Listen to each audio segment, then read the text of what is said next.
सत श्री अकाल। उम्मीद करदा कि वधिया होवोगे सारे। तो अज का मेन विषय है वीडियो बनाने का।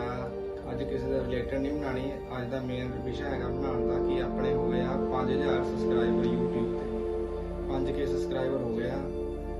तुम देख सकते हैं इतने 5.1K हो गया सबसक्राइबर। तो मैं कहना चाहना कि वीडियो इदा ही आदि रहनी। कमेंट करके दस दो किस टॉपिक पर आप वीडियो बनाइए। बाकी बब्बू मान के रिलेटेड तो आप वीडियो बनाते ही हैं। ਆਪਾਂ ਨੂੰ ਜਿੰਨੇ ਵੀ ਸਬਸਕ੍ਰਾਈਬ ਕੀਤਾ ਜ਼ਿਆਦਾਤਰ ਬੱਬੂ ਮਾਨ ਦੇ ਫੈਨ ਹੀ ਆ। ਜਿੰਨੇ ਆਪਣੇ ਆਡੀਅנס ਹੈਗੀ ਆ ਬੱਬੂ ਮਾਨ ਦੀ ਫੈਨ ਹੀ ਆ।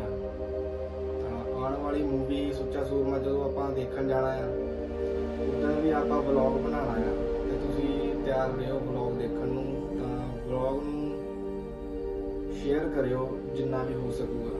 20 ਤਰੀਕ ਨੂੰ ਆ ਜਾਣੀ ਆ ਮੂਵੀ। ਬਾਕੀ ਸੁੱਚਾ ਸੂਰਮਾ ਉਦੋਂ ਬਣਾਵਾਂਗੇ। ਜਲੰਧਰ ਜਾਣਾ ਹੈ ਸ਼ਾਇਦ ਆਪਾਂ। ਬਾਕੀ ਕਿਹੜਾ ਕਿਹੜਾ ਆ ਰਿਹਾ ਜਲੰਧਰ ਹੋਰ कमेंट करके दस दिओ उत्ते फिर मिल लवांगे।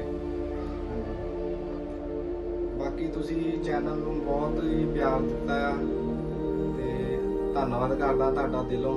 अगे भी तुसी इदां ही चैनल नूं प्यार दोगे।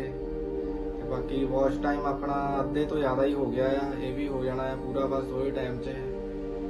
जिन्नी आपां नूं इचों अर्निंग आऊगी यूट्यूब तो आपां नूं वधिया काम ही लावांगे।